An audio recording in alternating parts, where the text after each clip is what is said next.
Urban intellectual. Open your eyes. Urban intellectuals. Yeah. Check. In a world that's unjust, I'm screaming, we love us. Equipped with knowledge, we are dangerous. In a world that's unjust, I'm screaming, we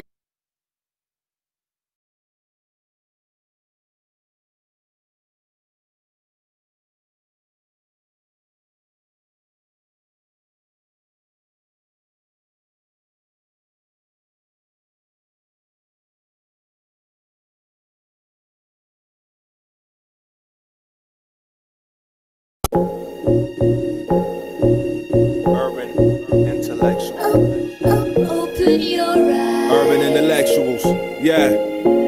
Check. In a world that's unjust, I'm screaming, we love us. Equipped with knowledge, we are dangerous. In a world that's unjust, I'm screaming, we love us. Equipped with knowledge, we are dangerous. Yo, you got the power in the palm of your hands. I mean, literally, 52 flashcards, all about black history. They focus on success and less about misery. Information is the missing piece. Are you familiar with Black Wall Street or the Haitian Revolution? How about Angela Davis or Huey Newton? Mark Dean helped create IBM. Richard Wright was a poet. Have you ever heard of him? Get familiar with your culture. Women like Evelyn Granville probably paid the way for Oprah. I'm trying to be fly like Miss Bessie Coleman or like James Baldwin. I could be a spokesman. Man, the power of the black fist. What you know about the 68 Olympics? Dick Gregory, yeah, he kept it realer than most. Dr. King was instilling the hope. Let's keep it going. Open your eyes. Hey everybody, welcome to our last Sunday dinner, right? Hopefully y'all have enjoyed kind of the work that we've been doing. My name's Freddie Taylor. I'm the CEO and founder of Urban Intellectuals. And I'm the one behind Sunday dinner. I think I was telling y'all that my original OGs know that's been here since last year as we've been doing this segment each Sunday. I kind of started this as a passion project, and I've definitely enjoyed the ride that we've been on. Let me know in the comments well, first of all, let me know where you're watching from and all of that good stuff, right? I just kind of launched into things. I've been thinking about this heavily because, over the last few weeks, I was in Africa, right? So I was having some wonderful conversations out there, but I continued to grow and learn some things. And, it led me to kind of focusing a bit differently on the business. So I'm really excited about that. But thank y'all for joining me today or joining us today here at Urban Intellectuals. All right, I see my Houston family's here, Richmond, VA, Texas is in the building, Louisville, Denver, Bronx. All right, I appreciate all of y'all being here and engaging in our last conversation, right? I know there's always a lot of frustration around change. I don't know if frustration is the right word. But all I can tell you is we're not going away. We're not stopping anything. I'll just be changing the format and the energy here on Sundays, right? So hopefully y'all have enjoyed what we've put out over the past year or so. I know I've learned a lot through the engagements and the conversations, and I'm looking forward to keeping that going, right? So a lot of this change is coming because of what else we want to do as a company, right? Where else we want to take things? How in other ways, how can we have a deeper impact? So I realized that being a small business, we can't do everything on our plate, right? We kind of got to get skinny and get focused on what we're doing. So you will see a lot. You still see a lot of content coming out. In fact, a lot of this creative energy that you just see on Sundays will be going into some other campaigns that we're putting together. But I'm really excited for the future and the next phase of what this looks like. Will Sunday dinner ever come back again? It is quite possible, right, that it may come back, but I know I just want to take it offline for a while. We may do some live in-person stuff. I'm thinking about going to maybe a once a month format or something like that. I don't know. I'm still kicking around a lot of ideas around that. But right now, I do know I want to get narrow and start to really get focused on what we're bringing as a company here at Urban Intellectuals to our marketplace, to our people, and I want to get better at that. I don't want to get better at that. I want to be the best at that, right? So it's going to call for a lot more focus of resources, and that's kind of what you'll start seeing, right? But I want to start diving deeper into some of the things that we need and then coming up with our supplying solutions to the problem really. And I while I love and enjoy this space, and y'all have been on and seen me pontificate and talk about different things for hours, right? So I definitely enjoy that conversation and that outlet, right? Because I think I know I shared with y'all before that my team was trying to put this in a nice little box, but I was talking constantly about how really these discussions feed my soul, and it really fuels me, right? So I'm definitely gonna miss this space, but I got something bigger and better planned. The flashcards aren't 19 as of the ad promise. It depends on where you click the link from. Legally attractive. Let me see if someone in the marketing department is around. All right, so give me a minute. I'll make sure that I get you a link to the cards. I know like the offers be going on and off, right? So you definitely got to take advantage of them when you see them. I don't know what they got going on. Okay, let me see.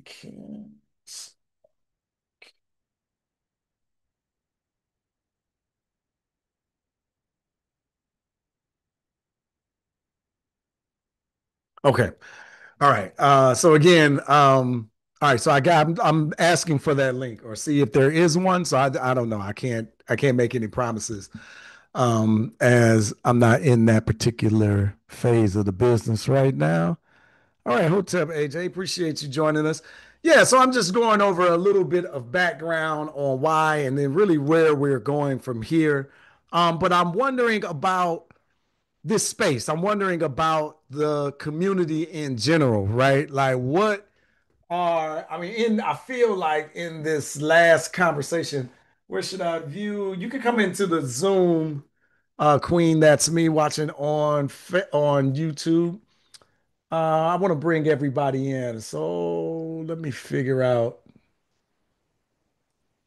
Let me see. Hey, old time tech issues, right? For Freddie, I should have been able to grab that relatively quickly.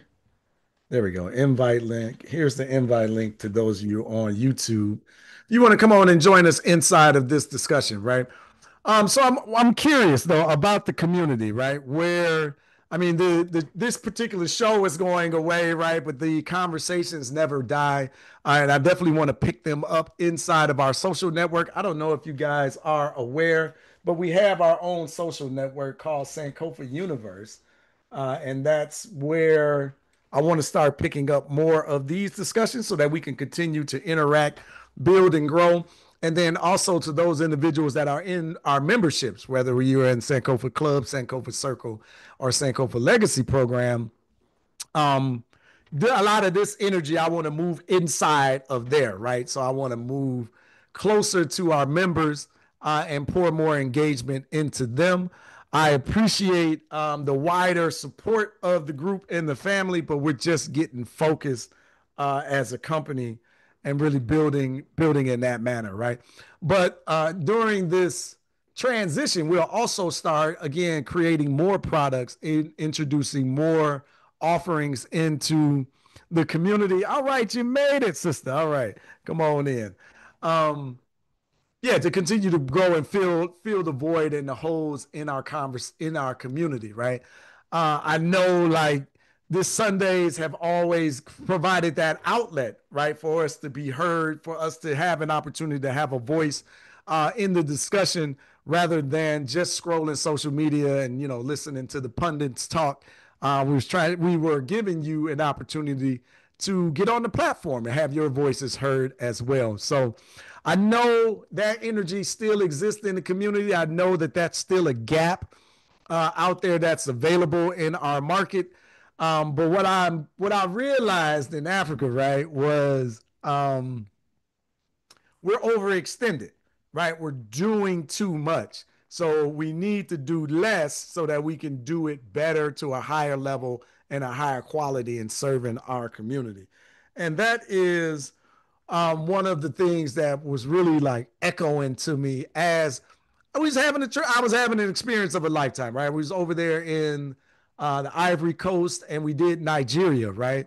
And I've been talking about Nigeria and making posts saying these people have received the bum rap around our community, right? We always talk about how mean they are, how aggressive they are. Like I experienced none of that, and we were in Lagos. I experienced a very pleasant and helpful community of people. Right. That was the general feeling that I had in and throughout Lagos. And Lagos has over 20 million people in this place, so it's tight. There's a lot, but they were some of the most courteous, respectful, and enjoyable people that I think I've ever met. Right? Not yeah, I would go that far. Right? It was just definitely a great experience, and not one that the media lines up and tries to tell you about.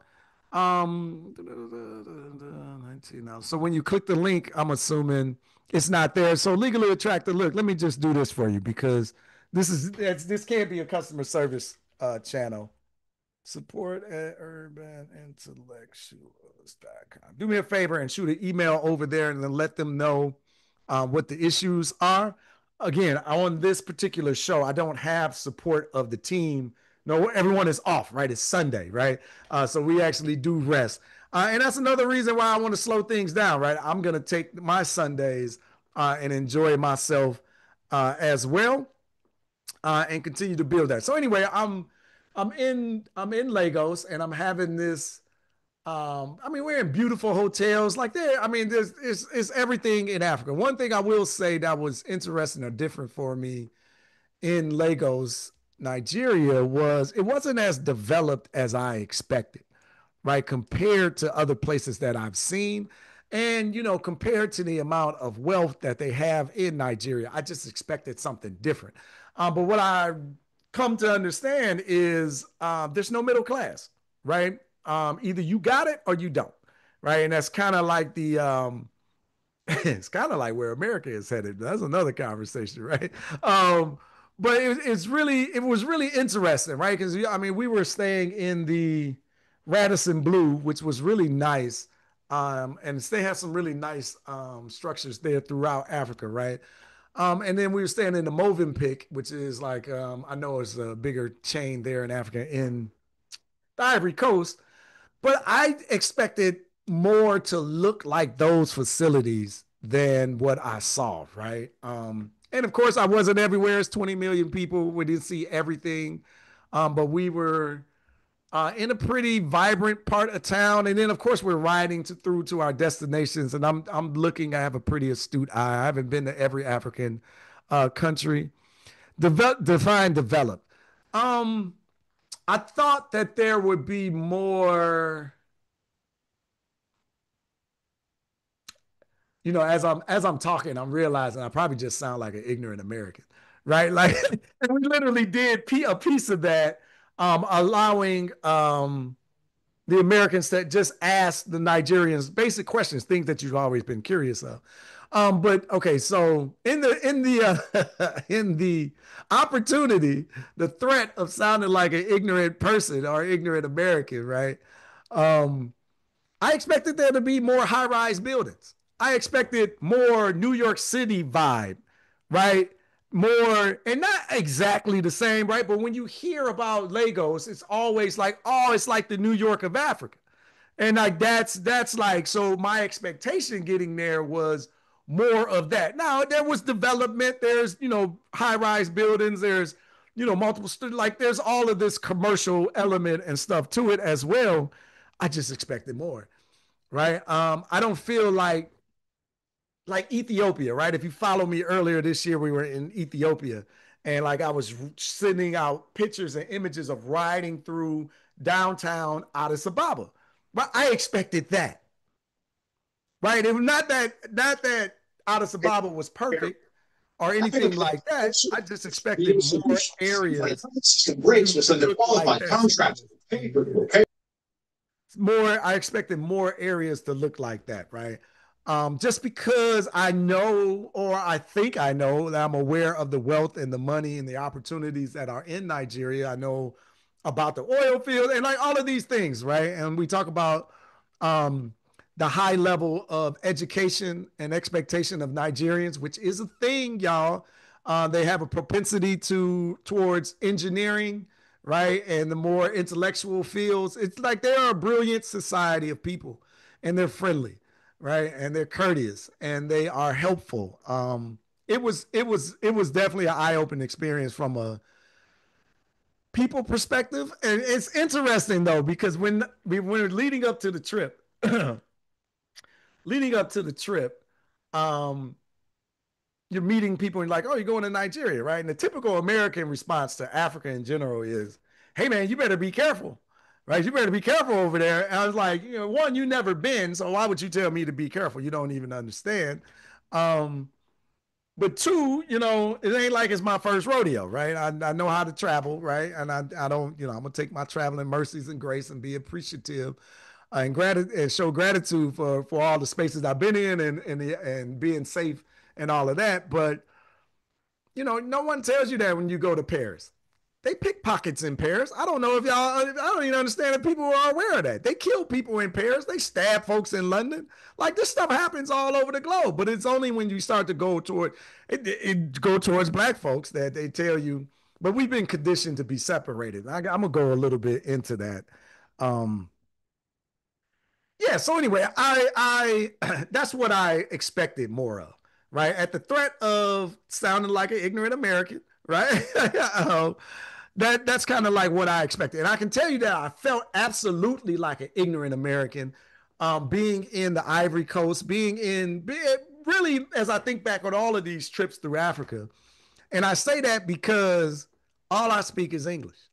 And I want to say, at first I was like, this is America's fault. Then I'm like, Freddie, you'll be 50 next year. Stop it. This is your fault. You could have learned 12 languages by now, right? Like in the last 5 years, if you really was serious about that, right? So I can't put that on the country, right? As much as I be trying to stick on the country, stick it on the man, I got to eat that one. That's just Freddie, not. But it became apparent while we were in the Ivory Coast because that's a French first speaking country, right? I've been traveling to areas that were dominated by the English, the British people, right? Americans talk about speak American. You speak English. You speak the King's English, right? It's not even your language, right? It's the language that they exported around the world through murder, death, and destruction.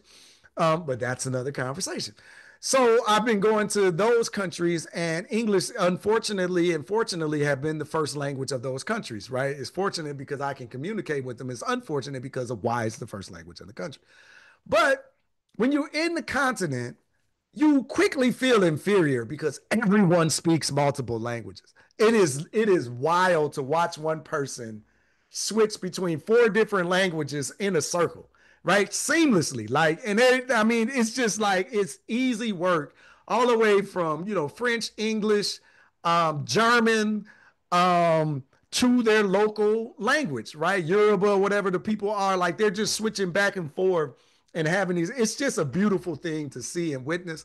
And as somebody who I like to think I'm a scholar, you quickly realize, boy, you ain't got all these intelligences out here, right?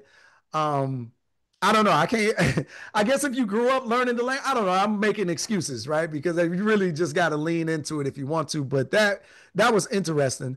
And not speaking French in the Ivory Coast made the engagements a little bit difficult because not as many people spoke French and English, right? There we had our guides and we were getting our translations and all of that, but it's nothing like communicating directly with the people, right? And even though you can't speak the language, you would figure stuff out, right? Like body language and gestures go a long way when you're traveling internationally. I can say they are some of the most kind and respectful and helpful people as well that I've encountered. Africa is just always full of beautiful experiences, y'all. Of course, there's the ugly stuff, right? I'm trying to think of where to start. What was interesting about the Ivory Coast is I feel like it was a good opportunity to have a deeper discussion about colonialization. What did it look like? What was happening on a regular basis, right? When you get over there, they talk a lot about the first schools were here. This was this. And, when the French settled, this is what they did. They built, and it's just like getting a validation that when people go conquer an area, they take over the educational system so that they can start teaching your children. So that generation, they can erase their heritage, their history, their connection, and make them have an affinity to the conqueror, right? This is the same thing that happened to us, y'all. So it's not anything different. This is why we're pitted against one another. Nobody wants us to reunite, including some of us. But it was really interesting, right? Because they didn't really export people out of that particular area. The French were more involved and interested in the ivory, the gold, the minerals, and pulling things out of the ground. And just because they didn't export people don't mean that they didn't enslave them. Those people were worked like dogs as well, right? Right there in the continent. Um, a lot of people there are the Akan people that you traditionally get out of Ghana, right? The Akan people are known for the Ghanaian Empire, and the Ghanaian Empire was much larger than the country today, right? So you got to keep that in mind when you're starting to talk about the migration of people throughout the continent. But Nigeria was strong, right? In terms of filling in like gaps in my understanding. Yeah, you think you know something, and then you're exposed to something. You like, damn, I didn't feel like I would, and now you just feel like, well, what else am I missing, right? Because if I miss that, what else am I missing? So, and what I'm getting at is, so we're there, and you go to the point of no return, right? Which was an interesting phrase for me. And then let me sidetrack. Y'all know I'll be sidetracked. But let me sidetrack for a minute and show appreciation to places like Ghana and Senegal, um, who put government money and funds in the restoration and the maintenance of like the dungeons and the remnants of that past. It's like the first time I was in Ghana was in 2017, and we went to the door through the Elmina, the dungeons, and all of this, and they're UNESCO World Heritage Sites, right? So these are European white organizations that go around the world and deem places of importance, and they protect them, and then environmental protections and trying to keep the. And the first time I see it, just like turns my stomach, right? Because I'm like, why do we always got to depend on somebody else to maintain things that are important to us? And it just made me sick. But now, 8 years later, and going to places where they didn't invest in the maintenance of these historical figure places, artifacts, going to places where it's in complete afterthought, you start to show appreciation for the UNESCO World Heritage Site. I gotta be honest. I'm like telling a total flip on this because it's like, man, without those organizations, this stuff would look like Sierra Leone, right? So I went to Sierra Leone. Bunce Island is where our lineage from, our maternal matriarchal line is from. Um, and Bunce Island is, the point of no return, right? The door of no return, the dungeons, that whole thing. But it's all in rubbles. It's just in ruin. So you're like sitting, you're there, you got to use your imagination. You can see like outlines of the wall, like old cannons are there showing you where the boat would have been docked and like all of this stuff. But you got to use your imagination. And same with Kuta Kinte Island in the Gambia, right? But at least they got that. In Nigeria, there was like nothing, right? Like you go to a beach and it's just an area, and they talk about how the boats used to come here from this island off the coast of Nigeria. So in the place that I got to go back to my notes and get all the details, right? But in the place that we went, you're on like the coast of Nigeria, and then they would take a short boat over to an island off the coast of Nigeria.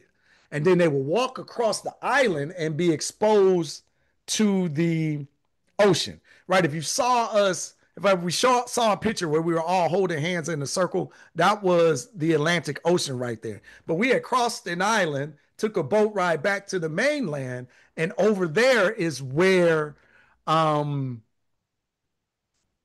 the humans were captured in homes, right? So what was interesting about Nigeria was they didn't necessarily have like a big slave dungeon. What they had were slave hunting families that went out and captured Africans. This was like the first time that the conversation of African involvement in the slave trade was right in your face, right? That I've seen. Like you go to Ghana, there's conversations about it kind of in the background, but in Nigeria, this was the very first conversation, was particularly Nigerian involvement in the trade. Now, these places are called darn it, barracoons. Barracoons. So if you ever seen that word, this is what they're referring to is the barracoons, which are like a family compound. This is where I'm getting with families, right? So it would be a family compound, and this would be their trade. This would be their business. And on the compound, they have 40 almost like cells, right? And they're like building structures on the property. They would have 40 of them, and then 40 people would be shoved into each one of them, and they would be maintained there until it's time to get on that first boat to cross over to go to the island, to walk across the island to get on the big boat to be shipped out to the Caribbean, to Caribbean islands, to Brazil, to South America, wherever they were going in the midst of that trade. A lot, and South Carolina, right? A lot of particularly Yoruba people were captured and sent along this route, right? And it was interesting because the brother that was our guide was Yoruba and talking a lot about Cuba, right? And the Yoruba connection there. If you followed us again last year, I was in Cuba and having that Yoruba experience there, right? So it was real interesting to come full circle with that. But let me get back to this African involvement in the slave trade because I heard an angle to the story I've never heard told before, right? So this guy that we studied, Abbas was his last name. Oh man, y'all didn't really plan to go this deep on this discussion, but you know the ancestors are just talking to me and said, "Go for it right now." All right, so I'm just gonna roll with that. It's Sheikh. Oh, oh man, I can see it. Yeah, I think that is it. Shariki. I can never pronounce the names, right? I'm terrible with that. I got to do better. I wonder is that. I know the last name is Abbas. Yeah, yeah, Sharik. Yeah, this is him. Siriki William Bass, um, slave trader. Yeah, let me bring this up. Okay, this is interesting, y'all. Um, so I got pictures. We're there. We're at his family home. We're at his family home, right? And that barracoon that I was telling you about. Like I got all of these images. I'm just absolutely doing y'all bogus by just telling y'all and not pulling up the images and the video and all of that, right? So, blame it on my head, not my heart. But this guy, we were at his barracoon, and it's the last one that they salvaged. So this is the only one that you get an opportunity to see what it looked like, what it was like, and they don't have all 40 of the um, slave quarters, if you will, there. Um, but they got enough for you to see, and he's buried there inside. Get this, his family still maintains the grounds. So you're literally meeting the descendants of someone who intentionally went out and gathered some of our people. So that was kind of eerie. It was just kind of an eerie experience to be there and to be full circle in that moment. Um, they have acknowledge their involvement. They have like a big plaque of apology for their involvement and like trying to make rest. Like it's all a thing, right? But they're not trying to sweep it under the rug. Now, I can't tell you how that made a lot of us feel, right? Because it's like, man, it's just a lot of emotions. It's like going into the dungeons and then you in there with some white folks, right? Some spaces you just need by yourself, right? And you know, that's not to say that all white people are evil or anything like that, but it's just like when you're going through that experience, particularly your first time, man, that's a hell of a stick in the gut, right? Anyway, so we're there, and one of the members asked, well, how is he received today? Right? Because he goes on eventually. I'm leaving out a key detail to the story, y'all. I'm dragging y'all along here. But he eventually becomes an abolitionist. He grows and he realizes the error in his ways, right? And this is pretty foul and bogus. He ends up being an abolitionist. And one of the things that triggered that is he went back to where he was from and he realized or he found out how poor and how destitute and how taken advantage all of his tribesmen, his people have been throughout this process. And it like does something to him. Now, in the meantime, he's filthy rich. And the one evidence of that is he has 128 wives, right? Which is a tradition in Nigeria that you can have as many wives as you can afford. So if you can afford 128 wives, I mean, he made a lot of money, right? All around, right? Not just 128 in that little area. My man was being fruitful, right? And all of these children that he, I mean, it was hundreds of children, right? Like it was insane. So when he went back to the place where he was from, and I ain't got none of these details, y'all. They're all in my notes, but you know, whatever. Just get the gist of the story.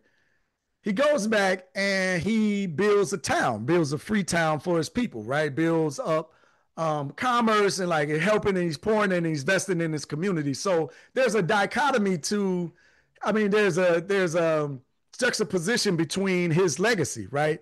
Because where he's from, where he built this town up and, you know, helped them out, they love him. They praise his name. But in the hometown as the slave trader, they don't. Right. So it's like, it was just really interesting. Now, the caveat or the key piece of this story that I was leaving out is really this part of the story that I have never heard. And maybe this is understood to y'all. Now, Abbas, Suraki, Williams Abbas,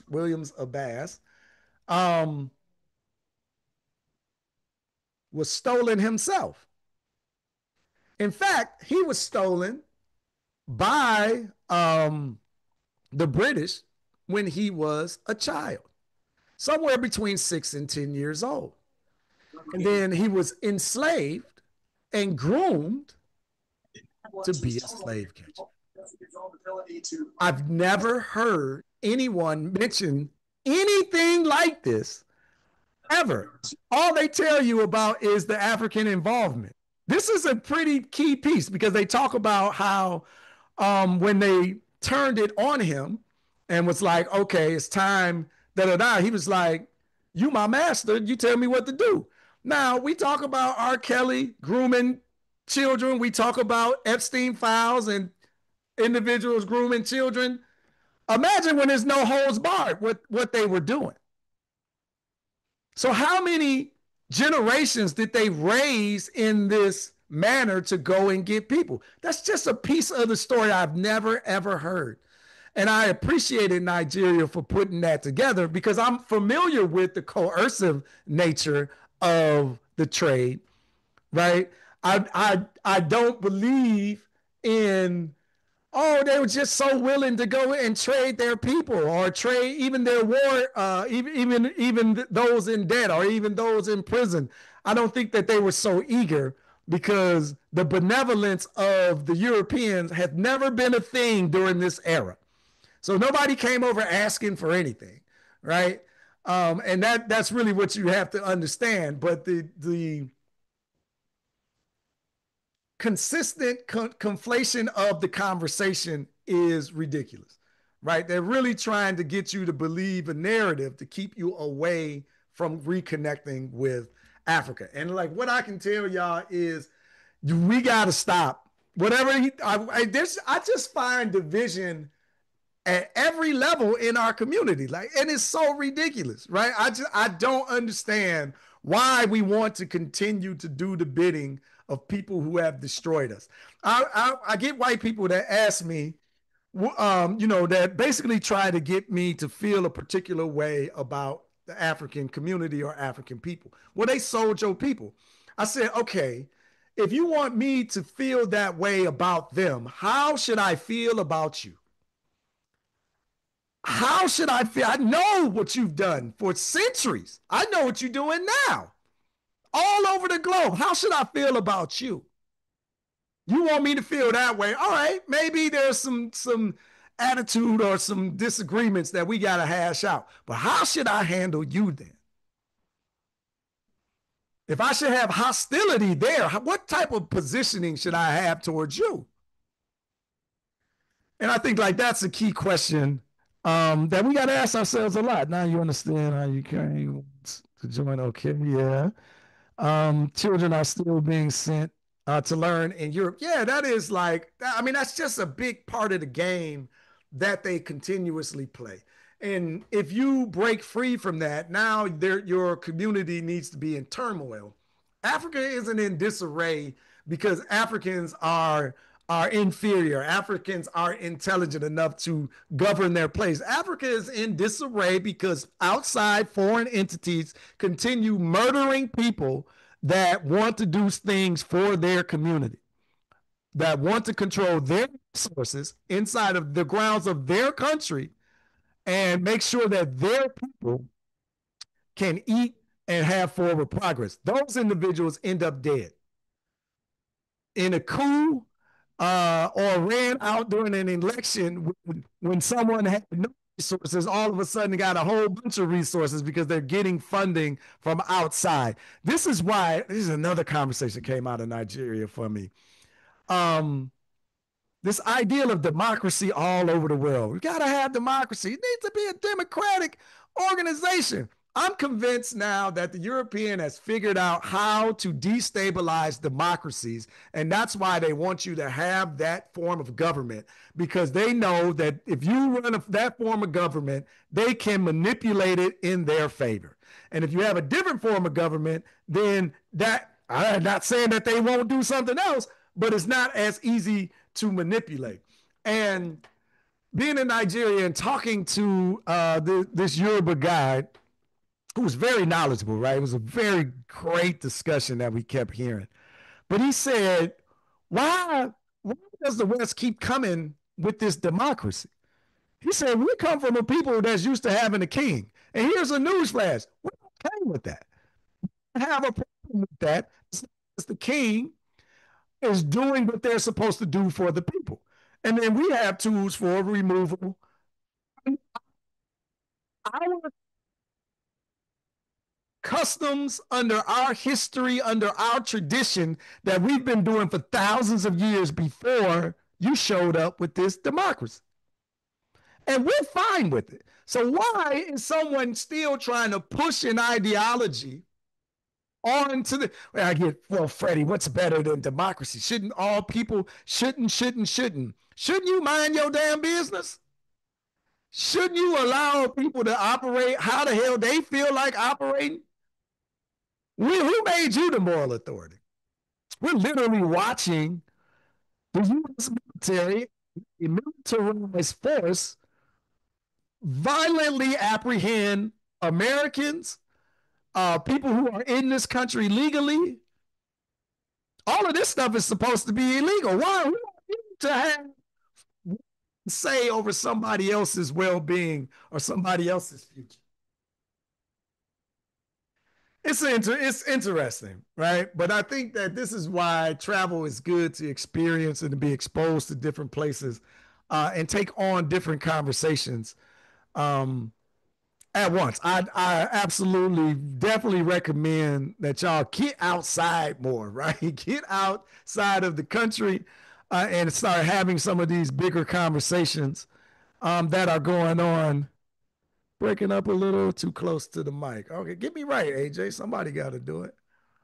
Um, Figure out the form of government. Yeah, they definitely just been milking. They're milking this system and have figured out how to lean it in their direction. I think like that's like the clear thing that I can see and traveling in these countries because look, y'all, man, Africa coming, y'all.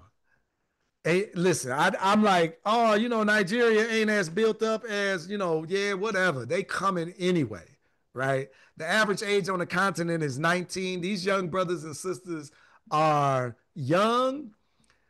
They're intelligent. They hardworking. They got a serious drive and work ethic, and y'all, they hungry, right?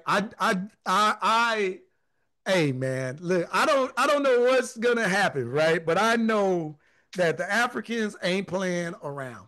I saw something that said by 2030, African middle 2035, excuse me, African middle class will be larger than America, right? Larger than all of the people in the country of America. Africa is grooming that middle class, right? I don't know about the across the board literacy rates, but across the conversation that I get is Nigerians are some of the most intelligent people in the on the continent, and because education is not only valued, it's pushed, right, and that's a really important thing to the community. There is free education throughout the country. So they are investing in their community, but they just really need more infrastructure. And that's what you find in West Africa in general, right? Once you get outside of, South Africa, who has been playing a different game, I'll just leave it at that.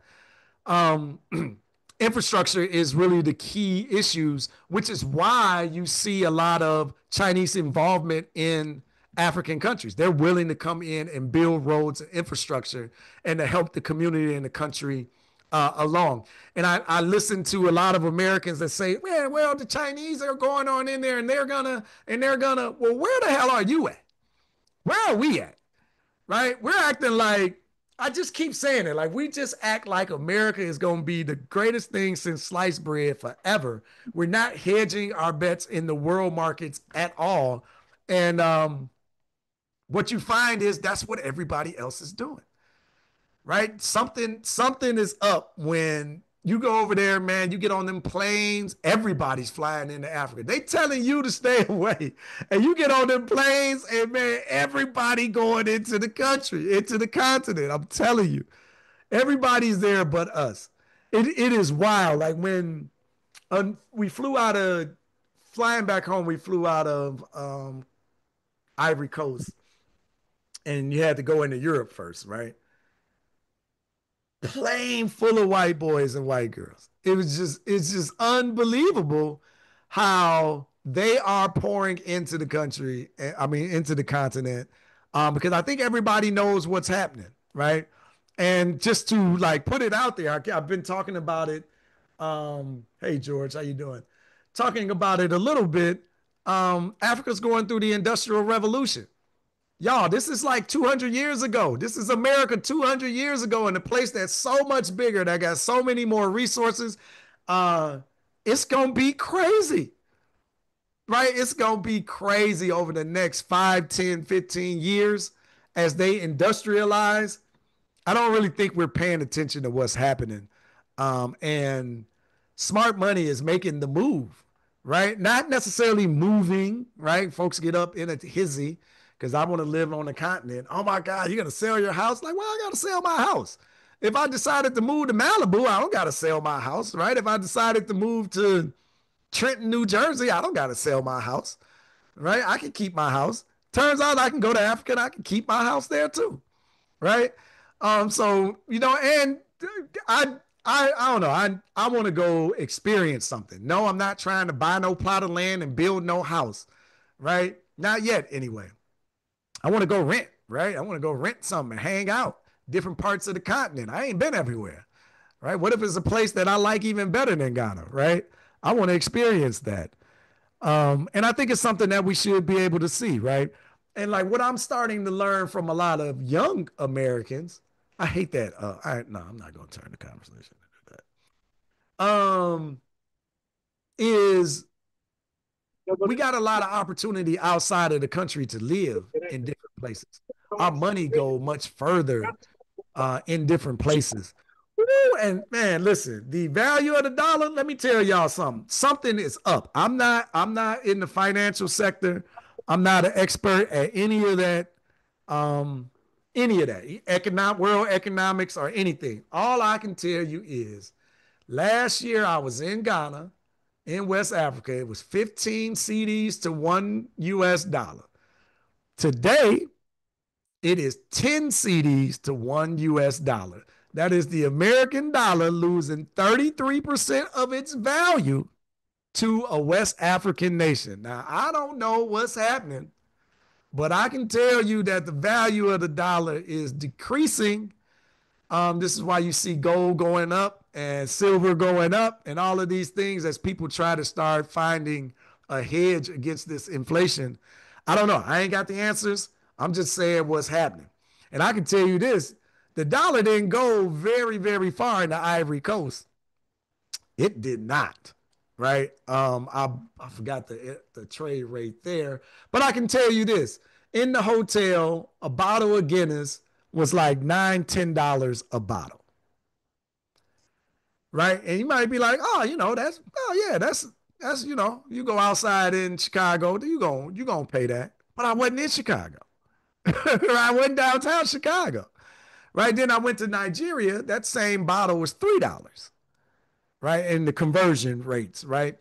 In Nigeria, the Naira is 1,500 Naira to $1. Right. Oh, this was wild. I was trying to see if I had my wallet here. I can show you the currency. But the currency got like a lime, like a greenish hue to it. Oh man, must be in the room. But I just told you it's 1,500 nearer to $1, right? So the biggest bill is $1,000, or at least the biggest bill they gave us, right? I saw 1,000, I saw 500, I saw 200, right? So you might buy some, it might be 45,000 nearer. Bro, you literally there counting out 45,000. Right? One, two, three, four, five. It take forever, right? Because we slow. They flicking through it like it's nothing. But you got some 168,000 there, right? You like, man. Like, you literally got to count it all out. And they're gonna recount it on their end, right? But man, they got some money that's been in circulation so long. It's like my color. Like I told you, it's like lime green, but it's just so dirty at this point. Like it's wild. That was something that was wild to me. Um, I guess I got to do this since I'm the African foodie. The food was fantastic, y'all. Hey, you know how the Nigerians be like, you ain't had no jollof until you had Nigerian jollof. Y'all, they ain't in left field with that. Hey, the cousins ain't lying to you, nah. Like it is pretty darn good. I want to put it up against the Senegalese jollof. I want to get them back side by side and give me a taste test. Because I gotta see. They in the conversation. They definitely catapulted to number two in the race as far as I'm concerned. But I still think I'm giving the nod to Senegal, but that might just be uh remembrance, right? Like just good times over there. But it was good. Good food all around. Man, a lot of steamed vegetables are delicious. I ate that everywhere we went. Just I don't know what they're doing to it. I don't know what's in it. It was just fantastic. I ate it everywhere I went, right? And then of course the seafood and I mean all of the food is better and different. It's just a good explanation. I mean a good opportunity to taste the culture. I had to make it for the last meeting. Yeah, until yeah. All right, man. Now I appreciate y'all jumping on for the last Sunday dinner, right? Until right until I get tired and say I want to get back at this.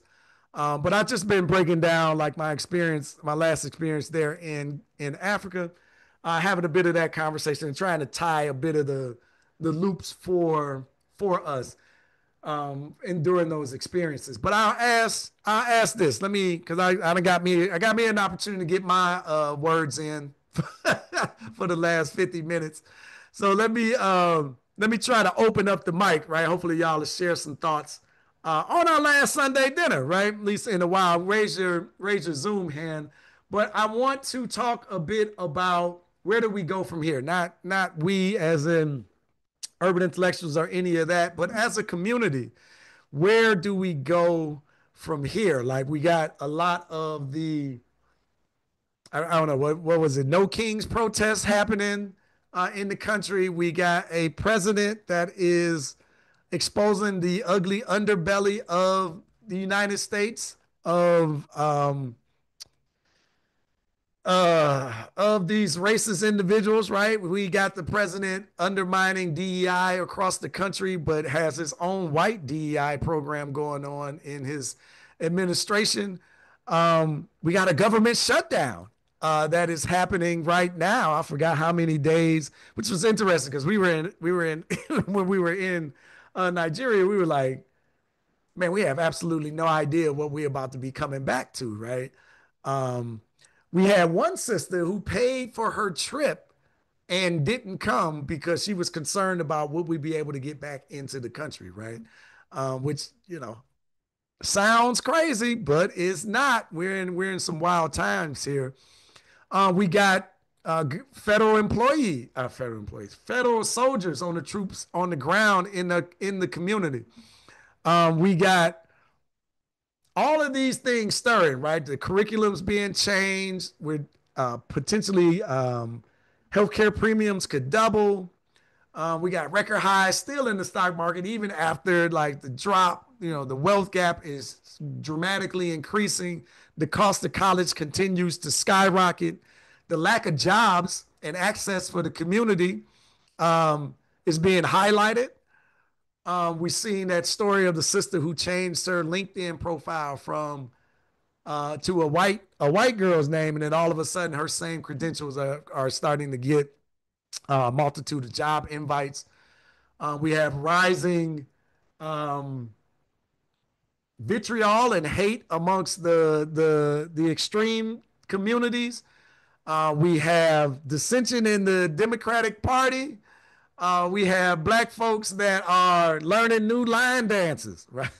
I love, I love us so much. I swear, the country is literally unraveling, and black folks every Thursday is getting it in. Yeah. Hey, but we've been through hell, right? We've been through hell and high water, and I think black folks just like, man, it's just another a day at the rodeo, right? I don't know. So what are y'all thoughts? I want to open up the conversation to you. You can take it wherever you want to go. We do old school um, Sunday dinner conversations, right? Yeah, you can open up and take it anywhere you want to. Hey, Inez, how you doing? Go ahead and unmute. What say you today? Okay, I'm unmuted and I turned on my camera, I think, because it's not the best of days for me, but it's certainly not the worst. And I hear that. this is just it's heartbreaking, but I understand you need a break, and I understand Sunday dinner is a lot because some of these sessions have gone on for 5 hours. So I'm not gonna complain about having something for a period of time. It's better than not having it at all, right? Yes. So an attitude of gratitude is what I'm gonna express right now. That's what's But yeah, this world is out of control. But to be fair, it's always been out of control. It's just on another level right now. okay. So I think people just have to really do the most that they can do. I'm absolutely proud of people for doing what they can to make a difference. And we all can do that. There was absolutely no way I was going out there for a No Kings March because Right. I was waiting to see how that was going to go down. And some of them had a few issues, but for the most part, it worked out really well. I'm thinking because most of us were not there.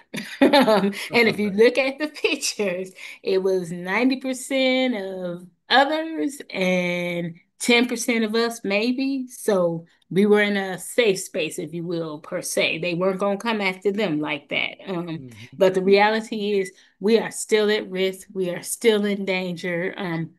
In Chicago, just a couple weeks ago, they had a rally for a store that was getting ready to close because they didn't have enough money and enough customers coming in. And I'm not telling people to go to stores where they rude to them, but I'm definitely saying that we have to fall back on ourselves. Just the other day, Tiffany Haddish or Haddish had a fundraiser for Delan's Soul Food in Los Angeles because they basically are about to go out of business. And she decided to do a fundraiser because when she was homeless, they actually stood up and allowed her to eat with next to no money. And she brought that story out into the forefront and she helped them get the money that they need. That Wow. grocery store here in Chicago, they got what they needed to stay open as well. So it's not that we can't do it, it's that we got to figure out how to be smarter about what we're doing. I am more intentional, like I said, about going to Black businesses. I found a fabulous place here. It's one place I will never go back to again because I don't like the interaction that I had. But there's another place, and I'm gonna shout them out. Kudos on 87th in Chicago. Best service ever. Mm. Sweet attitude. Now you do have to get buzzed in there, but that's a part of the times that we live in. Damn. It is what it is. So if you particular about that kind of thing, it might not be the right place for you. I had a great experience at Kairos, or is it Kairos? I'm not sure, on 79th or was it 71st? I can't remember. But I went in there looking for shea butter, and they actually had not only what I was looking for, but in my excitement to get the shea butter, I left my wallet in there. And I went back and he had my wallet waiting for me. Like that's the kind of thing that makes you remember what you have, not to take it for granted, and just the quick reminder to support our own people. The ones that do right, please support them because they are struggling now. I could care less about some dang on farmers in Florida who lost their Mexican immigrants because they were too stupid to realize what the writing that was on the wall. That's their fault as far as I'm concerned. They can go sit out there and rot with the fruit. I don't care. But for everything else, it's pushing. It's pushing as much as we can to grab each other by the hand and lift each other up by the hand to do what we can to help each other in ways that have impact. So you can't just say you're gonna start shopping Black, you gotta shop Black. You can't just say that you're gonna support people, you gotta support them for real when it counts, when it matters. And if you can't shop there, and you can volunteer or you can give some ideas or throw in something that you have some talent, it's time for us just really to double up on that type of thing, triple up on it, quadruple up on it. Yes, that is the Dulan said it is, Janet, absolutely. But it just for me, it's just so much. And I'm gonna stop talking now before I start crying because this whole thing is getting me emotional because it has been a long summer. We didn't came in the fall. I miss more Sunday dinners than I even want to talk about, but this is just it's a little bittersweet. So I'm just gonna wither away and turn my camera down Don't before wither I away. cry. I am. I don't want to cry, so I'm just gonna stop. I'm gonna mute my mic and everything. Oh man, I appreciate that. I appreciate you always participating and being here. We just changing things up. We're not going away from ever, right? We just recalibrating and gonna come back bigger and better. Hey, G Norris, what say you, good sir? I'm good and definitely glad to see you, man. And didn't know I was coming to the best of the last. Oh man, I really did. I got that email. I've been missing in action. I got that email saying, "You got to be kidding me! I'm back home," and but that's okay. I have a lot of videos to look at, and that's a good Exactly. thing. That's a good thing. But to pivot off of some of the things you said is relates to how we are socially groomed. I like to really see if I can support that with the fact that you know, first starting with our military. Every branch of our military have what they call a PSYOP branch. And even I have participated. How do you go into a country and get the people on your side? I didn't know that's what we were doing and doing wrong, because again, you're thinking that you're in the military, especially when it comes to the flag, and the flag say, "I pledge my allegiance for which it stands, one nation under God." It stands for a lot of things, but what it does, as you heard me say before, it goes around the world raising hell and havoc, and that is nothing more than a fact. If we would just do the research, the facts are there. So Yeah. when you talk about Sariki, I think it was a bit that you were saying on how he was Mhm. socially groomed, and you came back, here and said how R. Kelly groomed people. And I'm talking about in our psychological branches, that's what we do. We groom the people in other countries to do coup d'etats against their own nations, and we Yeah. put them in office as a country, and we take them out. When I say as a country, that's what our leaders does. So now you know why Trump is investing his own money into Nigeria. And that is another fact. He is Mhm. doing that at this moment because of opportunity. So we are the ones, when you say where we at, Freddie, I was one that started dancing. And I was like, where those fans at? But, I'm serious. I needed a break because I stand. But I got tired of saying where those fans at, and I started thinking, wait a minute, where's that man at? Where's that woman at? And I said, I got to exit the space. I got to get back into the fight because I don't mind standing against my adversary. So, Yes. and that's what we need more of. I'm going to close with this. I made it back home, but I also thought that there was a trip coming up. And I looked at my schedule and it said something about next year. And I thought it was November this year. Am I wrong? It depends on which trip. There are I, some trips going out in November. I thought, I hope if it is wrong that I can make a correction because, like I said, I was looking at coming back and I just got back about a month ago. But I thought I had scheduled for November the 7th to the 15th. And that's one reason why I'm back home, expedited my passport and everything. And I looked at my schedule and it said November 7th to 15th, 2026. Oh no. All right. Uh let me reach out to Ashley and then I'll have Please, her reach out to you. please, please, please. Yeah, let me do that But it's now. good to see you and my whole extended family. Yeah, yeah. Thank you, good brother. It's good to have you All right. back. All right, I appreciate you. Now I'm gonna shoot that. I'm gonna shoot that text in a moment here. All right. Yeah, definitely got to get you going. I mean, if you're ready to get back in these travel streets. um. All right. Hey, Betsy, how you doing? Come on into the discussion. Now, I'm going to say I wanted to go get knowledge and come back and share knowledge. Absolutely, absolutely. Yeah, yeah. You're gonna be like me, getting too excited. There I am. All the way and then some. Exactly, exactly. All right. How you doing? This is Betsy, and I got myself unmuted finally. I just want to say that MSNBC had a wonderful movie available that I just saw this morning. I taped it, but it is going to be repeated MSNBC, 8 o'clock this evening, Central Time. And Rachel Maddow, MSNBC, famous, she's known. It's about a man named Andrew Young. So I'm wondering, probably all of you know who Andrew Young is. But no, idiot here. We don't get exposed to that. I grew up in when the civil rights movement was going on and all that.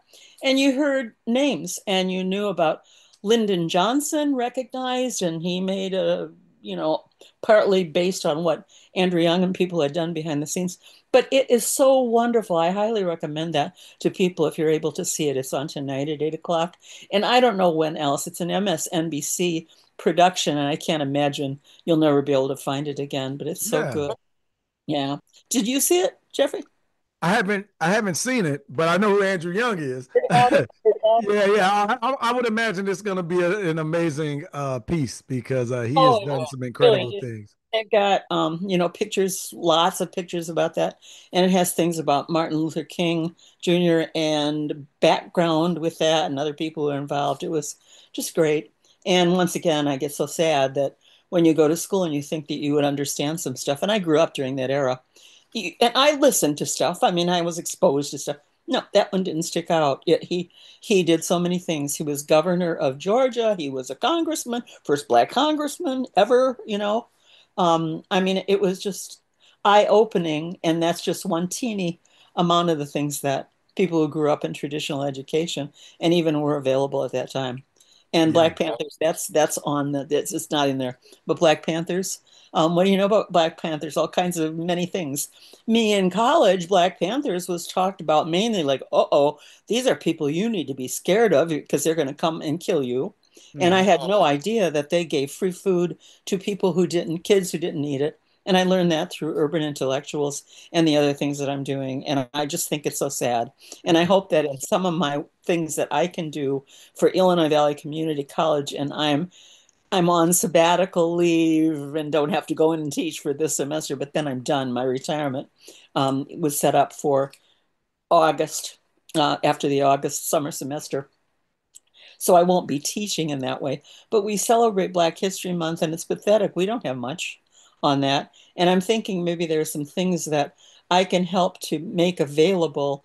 And I'm happy for anybody who works with that to contact me and give me tips too on what I could do to make things available and more likely that people are going to be introduced to that. I just find it fascinating. It's great, you know. Yeah, yeah, it's the missing Oh, pages of world history. on a map, I think they know where it is, but I don't think. Can I have one more thing? Go for it. All right. South Africa. Okay.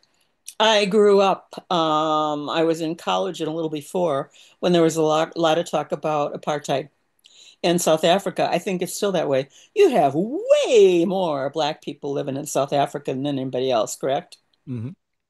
But what it was is with apartheid and all that, the white citizens ruled and the Africans had, was miserable to talk about. And then there was Nelson Mandela and all that, and then he got thrown in prison and all this history about that. But what it brings up, I had forgotten because there isn't a lot of talk about that now.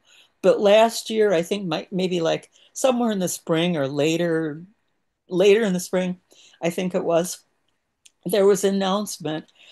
If I'm wrong, correct me on this, but it was that okay, the tie-in with that. We have ICE and we have everybody getting rid of people that, illegal immigrants and all that, and letting people in who shouldn't be here, and not even giving refuge to people who are in dangerous situations. And Trump and that administration allowed something like 8 people who were white who said, oh boy, we're being abused. And I thought that was a really small number. And you open the doors for them when there's people all over who are getting in. I don't want to, you know, deprive anybody if they're really having trouble. But I just even kind of makes me wonder, how are you so abused in a place where you have so many Black people and so few white people? And still, I think white people hold a lot of power there, don't they? Or no? Do you know? I expect you to Yeah, know. yeah. Well, they control the money, right? If you control the money, you control everything, right? Yeah, Right, I know. And you can, you use your authority in a bad way and yeah, greedy yourself and other yeah. people. You misinformation, same thing. We're living through that. And the Andrew Young thing is surprising too when you watch it, because the things that they were dealing there, we're hearing about now, and things that were worrying. We want to support freedoms in our country. We want to be able to not go back to whatever it was when it wasn't equal at all. But anyway, I don't want to take any more time, but I mean, I just wanted to say that. But that movie was really great. It was really great. Yeah, no, I'm glad you brought that up. And I shared the YouTube link in there. I found it on YouTube. So if Is y'all see that link and you're interested, do you know? say it again. Is the whole thing available on YouTube? I'm guessing It it looks will be. like it's 2 hours, Yeah, it is. hour 54 minutes. Yep, yep. Yeah, yep, it's Or an all hour on here. two with commercials. Yeah, They're so I'm sure it's a great Rachel watch. So Maddow, before part two of that, she jumps in a little bit to say a little bit, an introduction to that and a little bit.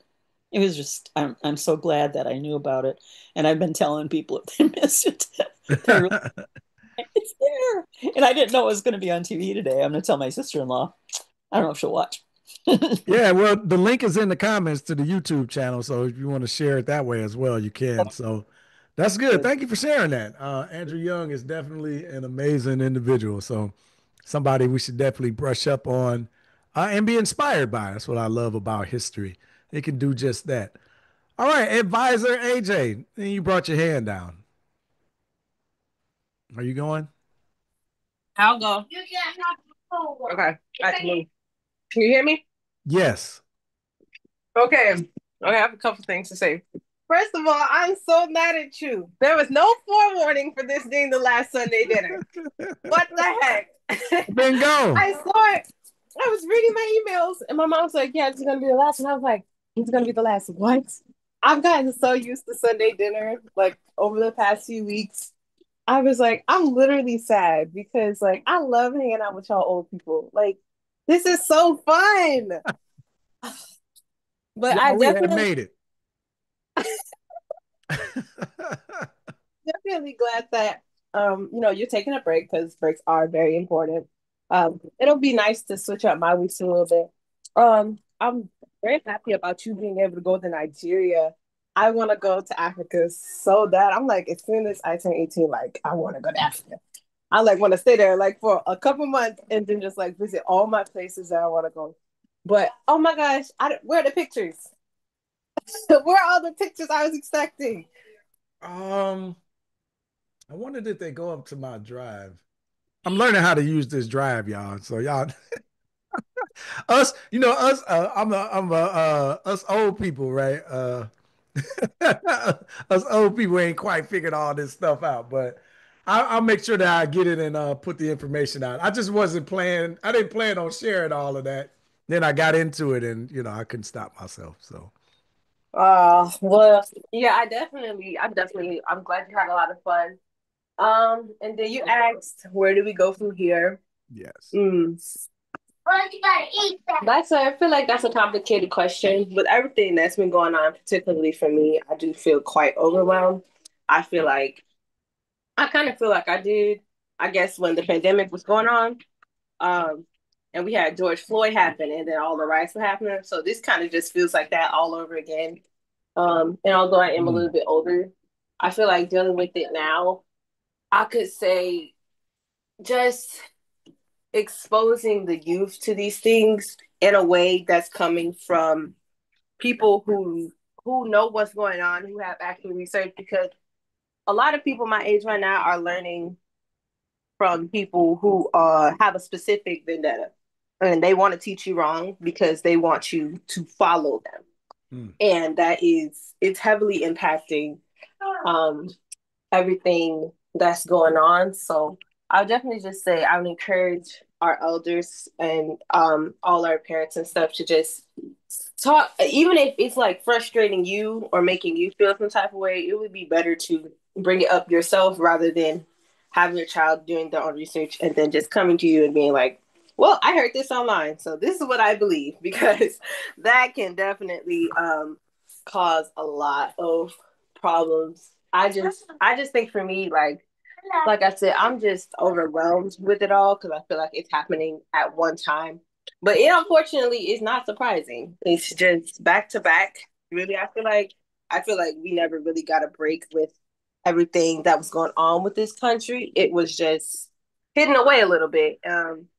Kind of figured that out when the man got elected. I was like, okay, this is gonna go back to like pre-pandemic time, like I said. So it's really frustrating. Um, Me as a person, I just do try to stay positive, like you were saying. The country's going to heck, and then black people just every Thursday learning a new Where dance. them fans at? Because, and I feel like that's the thing where I feel like black people are like, we are not in it. We did not do this. We did not do this. When my mom and we were talking about it, she was just like, we're tired. We're gonna figure it out. Like whatever happens, black people are, we are extremely resilient people. We're gonna get it done no matter what. Um, so that's definitely like, I don't know. Yeah, so I guess that's all I have to say. No, I always appreciate you hanging out with us, seasoned folks. I got on YouTube. There's like, all right, advisor AJ, we seasoned out here. We not old folks, right? Right. And like they used to tell me when I make the old reference, keep living. Keep living, boy. I was just 15. I'm trying to tell you. Oh, wait, you 16. I was just 16. I swear I just celebrated my You 16th. said you about to be 50 now. Yeah, that's how fast it goes. Look, when you about to turn 50, you remember this conversation. You gonna be like, man, he told me he was just 16. I believe him now. Like, I was just 16. I'm telling you. I was talking to my best friend this morning, telling lies and laughing at the same stories about when we were 16. That's funny. Oh, yeah. At 50, girl, I'm just starting life. What you talking about? I'm here spry like a teenager. All right, Regina, come on. Come on in here before I get in trouble. What say you, young lady?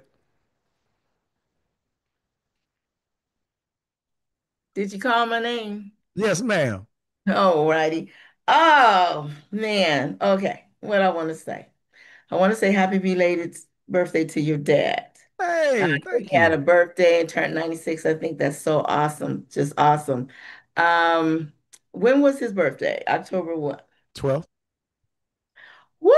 He's a good man. See, I'm the second of October, so I know he's in the Libra clan there. But I was listening to the replay I purchased on Christopher Columbus Day, Hmm. Indigenous Day. I changed. I don't know why I said that because I don't like that. But as I was sitting here listening to it, I looked up at the clock and said, "Oh my God, Sunday dinner is on. I gotta get off of this." And when I went to my email and it was saying the last Sunday, then I said, "The what?" I said, "No way." But like the lady said just before me, I know that you need the break. I know I have learned so much and enjoyed my time being on here with you and so many others. And therefore, I'm just going to have to stay in contact so I know what's going on, what to get on and listen to. But because I purchased quite a few decks of the cards, and I've purchased the matching game cards because I do the little kids next door because I don't have any grants. So the little kids come over from next door. I do things with them with the cars. And I Awesome. just appreciate you, appreciate your team. I appreciate all you all have done. I am still listening to Indigenous Day with the lies that we've been told. And when the lady who spoke, I'm trying to think of her name because she's awesome. I love when she comes on. She brought up people I hadn't heard. I thought, my goodness. But then I just like she said about the part in the movie The Mummy. Would never know that your mind just looking at the movie, not realizing undercurrently you're being told about somebody that is awesome, and yet you're getting to see that they're not good, they're not friendly, they're not whatever. And so I just know, like you said, if you don't control the writings, you won't be able to control the narrative. And that's the reason why everything is being appears to be being removed from us. But I think it's made us go in much deeper and get a hold to information so we'll know who we are, even at a, I don't want to say this to be whatever, even at a deeper level, core level than just who I am as a physical woman, but who am I in God's sight? How does God see me and be that powerful being? Because we're very powerful and they know that. And that is the reason why white American has a problem with us. But that's okay. We have still got to know who we are and who is in our lineage and who has stood up, and we can stand on their strength and move forward. I want to thank you again for this time. I appreciate being able, I was so glad when I found this some months back, but I would try to be here and I would be here till almost 5 o'clock in the evening. And I would say, I'm gonna get off right now. I'm gonna get off right. But I could never leave it because the conversation was it was just so deep and so informative, and I just couldn't do it. So thank you, and thanks all those have gotten on, and I appreciate it.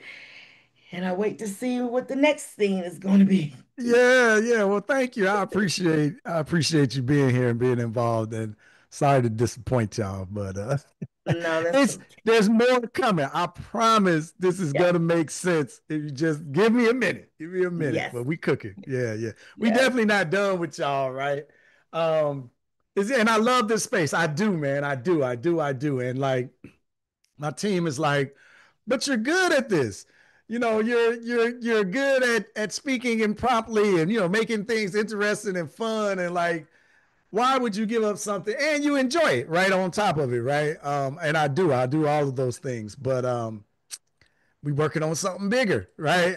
So I just want to make sure that we're focused. And I realize I gotta have some breaks and some times away, but I want to take all this energy and focus it into something else, right? Like the Columbus Our Indigenous People Day event was good, right? Like we got an opportunity to really lean into that. So I want to start doing deeper and more impactful and empowering pieces and helping people like yourself with them neighbors' kids, right? Like how can we be even more of a service than we already are? And a lot of that comes from taking things that we learn from these conversations, skills that we've developed during these types of events, and all of that, and putting it into a more focused and usable area. And that you'll see a lot of that. Yeah, it's bittersweet disappointment. Yeah, man, I'm so glad that y'all really enjoyed the space. I definitely want to circle back to this at some point, right? And again, I'm hinting, but I think eventually we're going to move this inside to our membership program. So if you have a membership with Urban Intellectuals, we'll continue our Sunday dinner space at some point. It's about to start next Sunday, y'all. So I didn't say that, right? So we'll be working on that. But again, I want to transition some of this energy into our Sankofa universe, our social network, so that we can have more inquisitive conversations like this that we typically have, provocative questions that I love to ask, and keep the conversation going. And what I can tell you is here, I want to say this month, but if not this month, next month we'll have the apps all worked out.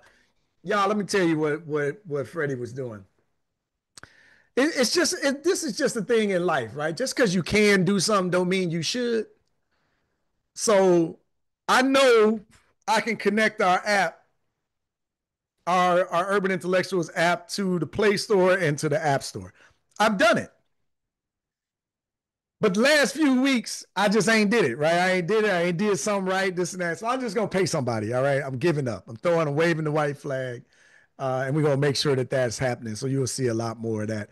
All right, Javon, what say you, good sir? Yes, sir. Can you hear me? Yes, sir. Okay, so nice to meet you. Thank you all for allowing me to come on. So my name is Javon Jackson. I am a mechanical engineer, and I do inventions as well as mentoring to our young African American males. And so today, basically, I wanted to, if you allow me, present the new book that I have created. And this is a book that's geared toward the youth to kind of inspire them to get into inventions as well as engineering. So I may give you some time, brother, but I want to teach you a lesson. Mhm. All right. So you wandered into my zone, into my area, on my last day with my audience. Then you want to hijack the conversation to promote your book to our audience. Yes, sir. With your permission. Yeah. Do you see like how foul that is? Are you you didn't come into the space with openness and say, let me see what these people are talking about, what's going on. I don't care what the conversation is. I want to promote my book. Do you see Yes, that sir. energy? Yes, sir. Don't have that energy. Don't go into spaces just with your agenda. Move into spaces with an open heart, with an open curiosity to figure out what is going on in the place. Who are the players? What are they talking about? What is important? Now, not saying not have your thing in the back of your mind of how can I connect, but damn, brother, we on a totally different conversation. We're winding down something that we've been doing for over a year, and you just walked in and said, let me promote my product with your permission. Now, the second thing I want you to see, and I'm going to give you time to promote your product, brother. But the second thing I want you to see is this is a for-profit organization. And everybody you see here on this call that got this correspondence, that went into the business, that kept up with us for months, for weeks, for years, However, you got here, the platform we own right now, I spent money to create all of this. None of this was free. Ain't nobody give me nothing. I put my money in. These are marketing dollars. These are advertising dollars. These are dollars I spent with vendors, dollars I paid into payroll, dollars I paid into taxes, all to create this space for the promotion of our community, what we're doing, our aims as a company, our products, our marketing, our service. A lot of stuff went into all of this. So when you jump on somebody's platform, show some respect at the very least. And then, especially in an environment like this where we're trying to grow, learn, and excel and grow one another, don't just come as a taker. Come and empty your jug with your knowledge and your insight. A better way to approach this might have been, man, I hear you talking about dealing with the children. Hey, here are some techniques that I've learned over the years of working with young children of how you can do that, Sister Regina. You can take these young kids and you guys see those Matchbox toys. Here's how you teach them the principle of whatever. I'm not an engineer, brother. I ain't gonna try to Matchbox toys and engineer don't even go together. I should have used building blocks.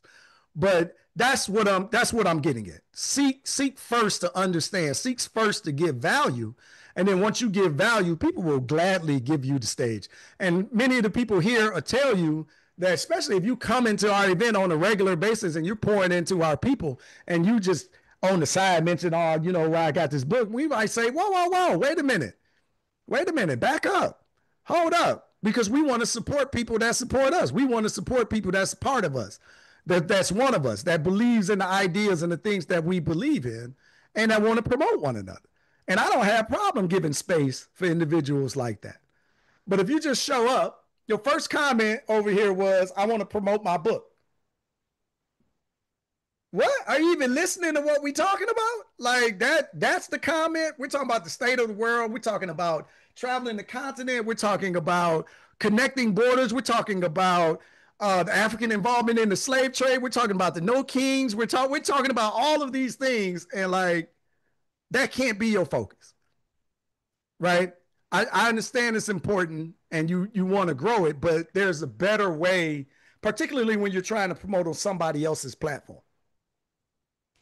Right? You got to at least connect with the audience. Right? Now, I appreciate your hustle and you got to go make it happen because ain't nobody going to sell that book for you. Right? Now, let me back up. I kind of like went at you for a little bit. My apologies, but I just wanted to make a point. I think it's a point for the greater community. Right? We show up in spaces, everything ain't free.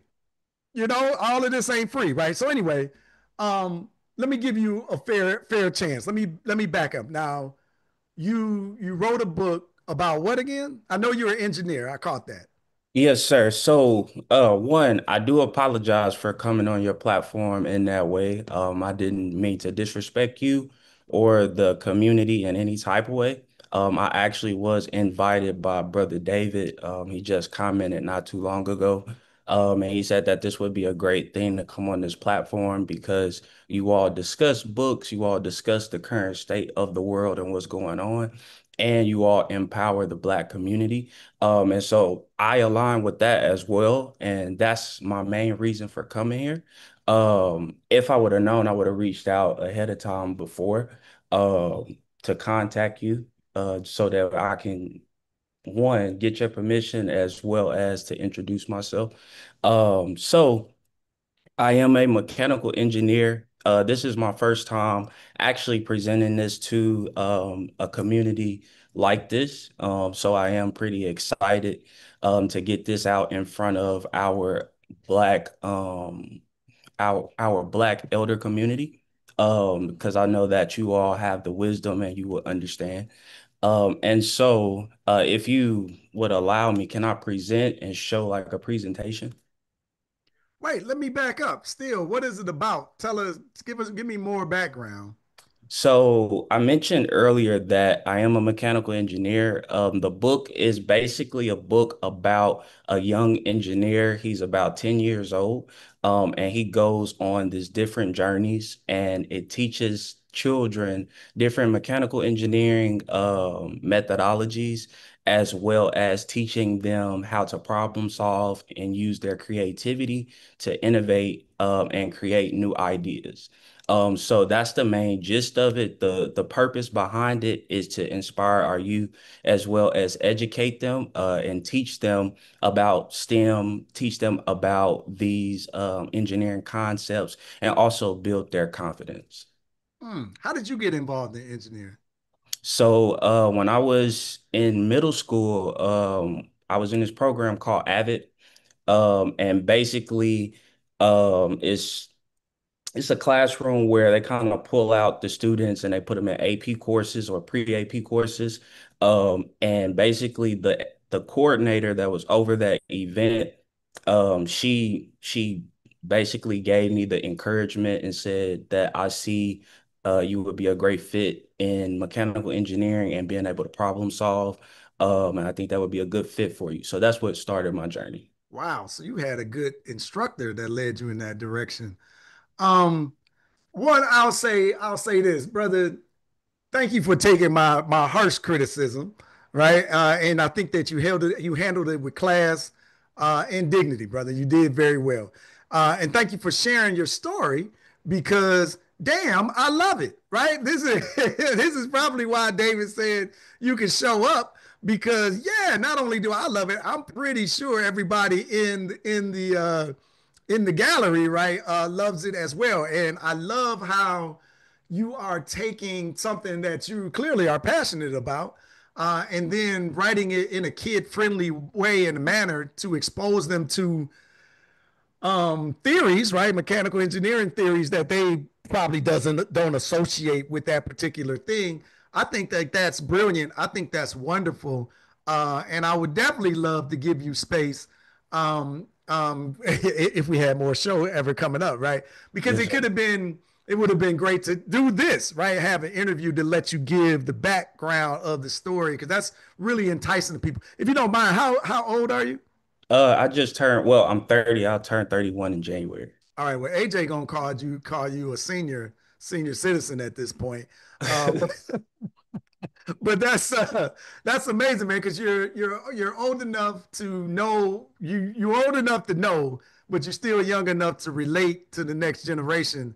I think y'all sit at a very important juncture in our future, and I'm reminded of my son who's 26, and he mentors and excuse me educates children as well.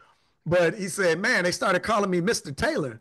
And he said, I would look around like I'll be looking for you, right? Like, nah, they see you as an old man now, 26, right? So I know you catching it at 30. Are you getting the conversations yet? Are you getting close? A little bit. A I'm little starting bit. to get a couple gray hairs, but I kind of pluck those out. Don't fight him, brother. It's nature. AJ say, yeah, nah, we call him Unc. Yeah, Unc. It's already late. All right, so come on, let me give you y'all okay. We're giving the young brother some space for his presentation. I want to see it, brother. Come on with it. All right. Thank you. Let's see. Allow, yes. Okay. Let's see. Yeah, gotta give the young brother some props for handling the critique. I laid into him, y'all. I did. I gave him more mess than I should. Yeah, Grandma gave me some rope today. She told me to go crazy today. I appreciate it too. Thank you. Can you see my screen? Yes, sir. Okay, so this is the character Braden. And basically our slogan is explore the journey of innovation and creativity. Right? So the first three pictures at the top are the first three books that we'll release. It's a full series that'll consist of about 6 to 7 stories. And basically, Braden, he goes through journeys in each of these stories, creating different inventions and solving a lot of different problems. So he uses engineering concepts, he uses blueprints writing as well as use of robotics and AI. and he solves modern day problems. So this first one is just an introduction to the character. The second one, this is the harvest saver. So he uses technology in order to save the harvest and agriculture. And then this other one here is for the solar solution. So he uses solar energy in order to solve problems as well. And as mentioned earlier, I am an engineer as well as an inventor. I have a patent of my own and I'm working on my second one. I am an entrepreneur and I am into music production as well as storytelling. Mm. So the main purpose of this book is to jog the children's imagination as well as inspire them. And the other concept is to build a community around this. So the main thing we want to do is to start to go into different classrooms and schools and communities and use this book as a tool to educate and teach the children. Uh, Mhm. and the beginning of that starts with storytelling. So having reading circles and things like that to start to get them acclimated to reading as well as these engineering concepts. So that's the main gist of it, is to spark creativity to build literacy as well as teach STEM. And so the main thing we want to do is build the future one book at a time. And you can connect with us to bring Braden and Bolt to your school, library, or program. All right. And this is where you can follow us on IG, which is Braden the Kid Inventor. So we have a IG page. You can kind of follow his journey. And then this is the consulting company that I own. And you can also contact me here. All So right, thank this is you all. beautiful, brother. Hold on, keep that up for 1 second. Okay. I just wanted to screenshot your info. All right, yeah, they saying they love it. This was great, brother. So where are you from? There was a question in the Ye- comments. Yeah, so I'm originally from Little Rock, Arkansas. I moved to Dallas, Texas about 2.5 years ago. Now they asking how can they purchase? You got a link to buy yet? So the website is up. The link to buy, it'll open up Black Friday. What you waiting on? So he's still kind of getting like the logistics and the final little things from the publisher, but it'll be up then. So pre-sell it. Yes, sir. Yeah, take the money early. I mean, it's like somebody said in the comments. You were referred by Brother David. Brother David is creditable. We want to hear from you, Yes, right? sir. So you come into new rooms. Who sent you matters, right? If you just said somebody that we don't like or we don't even know, we'd be like, nah, boot that brother out of here. He might be on trash too. But you was sent by somebody that's well respected in the group. This is why relationships matter, brother, in life, right? Yes, sir. Who sent you matters, right? But you handle your own anyway. So I want to say I want to give you more kudos for that as well. But they love you, yeah. And I think this is a beautiful idea. And somebody they was even saying this would be a great presentation to Sankofa Nation with Sister Gwen Ebron, something that we do with children, right? And Mhm. maybe there's even an opportunity to sit down with parents inside of our membership program and talk them through, what does it look like if my child might be interested in engineering but hasn't expressed it? Like, what are the types of things that they might be doing or dreaming? Man, he always got these damn blocks and build, like, I don't know. Those are like the obvious things, but Yes, maybe sir. there's some parallels between your childhood and, opportunities, right? And then like, hey, opportunities to buy the book, opportunities to create speaking spaces for you to talk about these things, as an entrepreneur, all of these things you can monetize. You speak very well. I hate that term. Why did I say that? I'm mad at myself for that. Right? I Uh, appreciate it. yeah. I mean, but you obviously know what you're talking about, and you seem really passionate about it and spreading it to the next generation. And I just love that you had a teacher that believed in you because you can't even maybe you can understand how many people in our community have never had that experience. Right? As crazy as that sounds, like why would an adult tell a child they can't do something? But some of these folks is out here doing that, but you didn't have that experience. I think that's a beautiful thing. They're saying all around they love the book, even on YouTube. So at least drop the website in the comments so I can Okay. repost it. Yes, sir. Hopefully, y'all are collecting email addresses or something of people that are interested. Is that a thing? You're doing that? Yes, sir. So the website is like up and it'll actually collect the emails, but we're still trying to finish the last little parts for the Black Friday sale.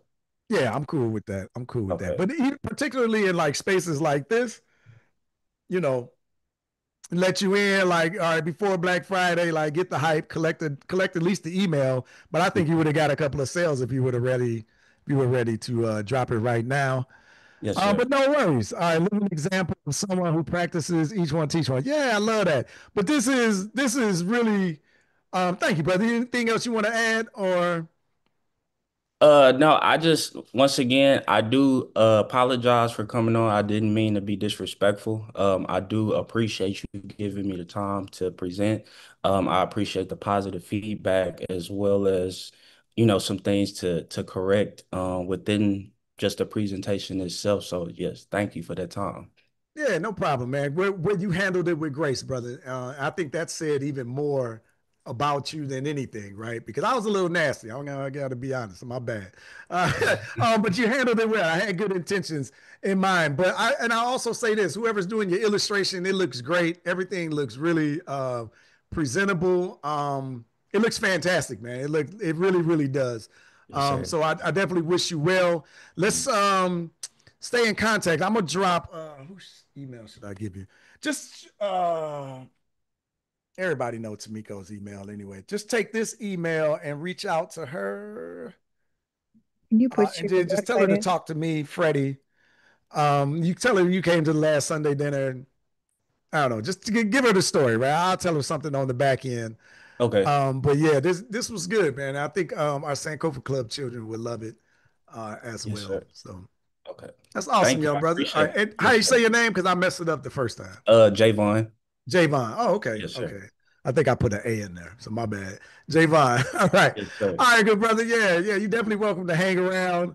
Well, hang around these old seasoned folks for Yeah, a I'm gonna minute, listen as in. advisor AJ says. Hey, brother David, come on in, brother. I saw you messaging me, man. I wasn't paying attention. My man was handling his business, so I was good. Oh, yes, sir. I was really just listening for today, and peace to everyone. And I was just listening, but when I realized this was the last, I didn't know this was the last show, or else I would have probably advised the young man differently. But I've been in contact with him for a short period of time, and when he showed me, I underestimated what he was actually doing because you hear people say they're doing things all the time. Yeah. But then when he showed me and we spent some time chopping it up, I'm like, man, Freddie would love something like this. And Yes. so, and so that's why I sent him. I'm like, man, just come and I would have probably advised him differently had I understood the context of this particular show. So I apologize to him and you, but that's what it came from me knowing, how you get down when it comes to the young people. So Yeah. that's it, brother. Nah, all good, brother. We definitely are always up for a recommendation from you. But yeah, nah, the brother's solid, man. I don't know. I like what he did. I gave him stuff and he didn't get flustered either. So I love that even more. That makes me even more excited and want to work with him. Natalia. Oh, Yeah. Natalie. Yes. Okay. I made that up. Yes, it is Natalie. Yeah, I got it. Got myself together. Don't I just want to say thank you. Thank you so much. I just learned about the last was it Sunday dinner? I just learned about it last week. I just purchased my Urban Intellectual flashcards just recently, and I've thoroughly Hey, enjoyed it. Just want to say excellent. thank you, and I'm glad I was able to join today, and I'm glad I joined this time at this right moment to hear the lessons that you try to teach Javon and how gracefully, like you said, how he handled it, because a Yeah. lot of us would have stiffed up on you, right? But Javon, I just want to say you handled it very well. It was a good lesson and test for you. And I just want to say this platform that you have is excellent. And like I mentioned, I came in at the right time to witness the right scenario at this moment. And I want to say thank you to your community, and I'll be glad to join back again once you bring it back up. Thank you so much. All right. Thank you, Natalie. I appreciate you being. Thank you for your purchase. Welcome to the community. And I got a lot more coming, right? We got a lot more coming, right? We take one thing away, we give you so much more. So that is definitely on the way, right? I can't tell y'all exactly what's cooking just yet, but it's coming. All right. Advisor AJ. Then I got Erica and Cecilia. Hey, can you hear me? Yes, ma'am. Okay. So I have a question, and my brother has a question. All right, do you want to go? Mommy. Can I ask? Okay. So his question is, what exactly does he have patents on? Javon. I love that. Say it again. I'm sorry. He wants to know what exactly you have patents on. You said you have a patent. He wants to know what that patent is on. Yeah, so I work for a company called ESOB, and basically I design welding equipment. So I have a patent on designing a robotic welding machine. Wow. Mama. He said that's cool. Thank you. Question is, how did you go about publishing your book? Is it self-published? Are you working with the company? Like what's going on with that? So I actually there's an organization called PAC. Are you all familiar with that? Pan-African Connection? Um, it's here in Dallas. I ended up meeting a brother there, and he owns his own publishing company called Melanin Origins.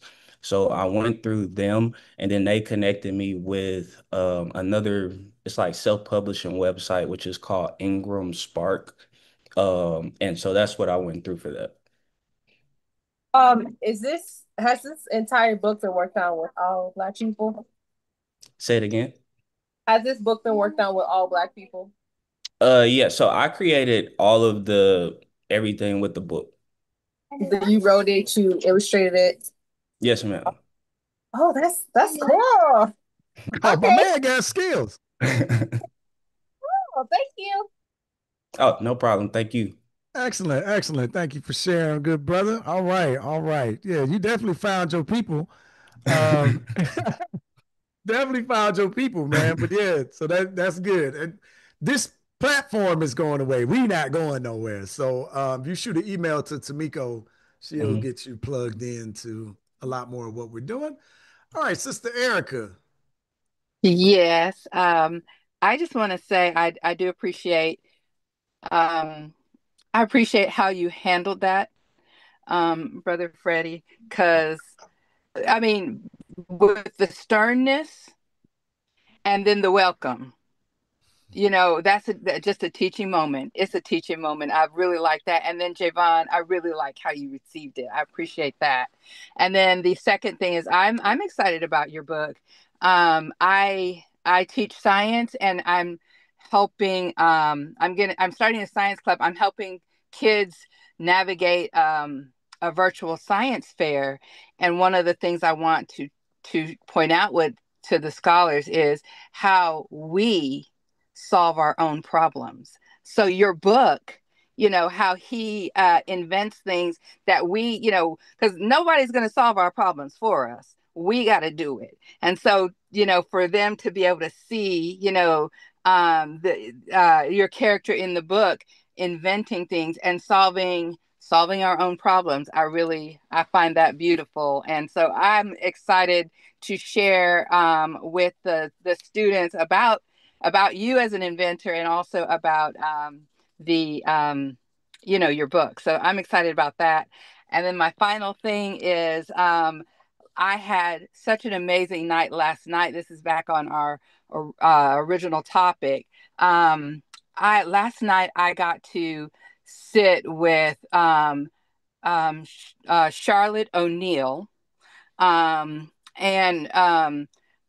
Black Panther, and her husband had to leave the United States, and they went to live in Tanzania.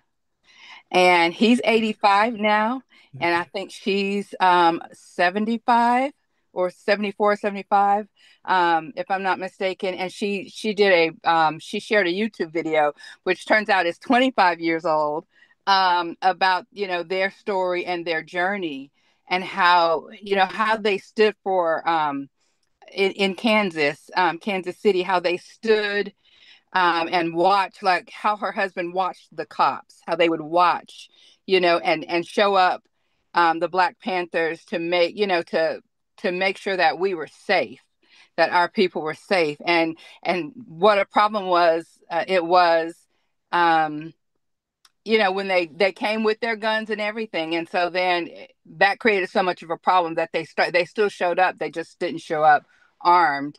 And they eventually got him on some trumped up charges of carrying weapons across state lines when it wasn't, he didn't even do that. And they were going to sentence him to 4 years in prison. And they, told his wife that he wasn't coming home, and they left the country. They left and they escaped, and it was just such a powerful story. And to see the footage and the videos, it was really so amazing to see. And Tanzania was beautiful, and the life that they've made is beautiful. And I don't recall. Have you visited Tanzania yet?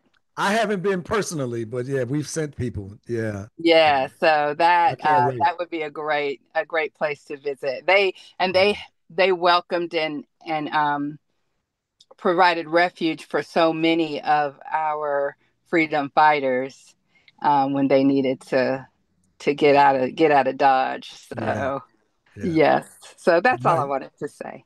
we might need more of that. Oh yeah, absolutely, absolutely. That's on my bucket list. We're trying to figure out where we might go eventually, and so I'm gonna start. I need to start doing that traveling as well.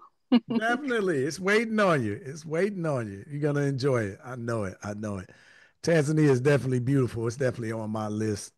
I'm not climbing no mountains or nothing like that, but I definitely want to see it. But I think this is it's all been like perfect, right? And brother Javon is doing that bridge gap work, right? For that next generation. This is important. Ain't nobody coming to save us. Nobody's gonna solve our own issues. And there are goo gobs of opportunity in the engineering space. There always has been, but we got to get them babies started early. Y'all know we did the math programs, right? They got to understand their mathematics because you can't be an engineer if you weak in mathematics. That'll rule you out quickly. Go get you a social science. But our people are capable of knowing this type of information. They just need that spark, right? They just need to be pointed on the path and inspired. So I love that. That's what the work of all of our people are about, right? Inspiring the next generation and growing people. All right, but we got a fan favorite here. Mama Cecilia could come on in and close us out of here on our last Sunday dinner ish. Yeah, well, I've been here since basically the beginning, and you were one community that I belonged to that really turned into a family, even with the new people coming in. And it was a safe outlet Mhm. for expression. And I definitely am going to miss hearing other people's views, being with a like-minded community, hearing from all different kinds of people and how much we're like each other. We just have some different names Mhm. for things. And I don't know why you're doing this to us. I don't know. I don't know. But I've been dealing with some pretty heavy duty health issues, Yeah.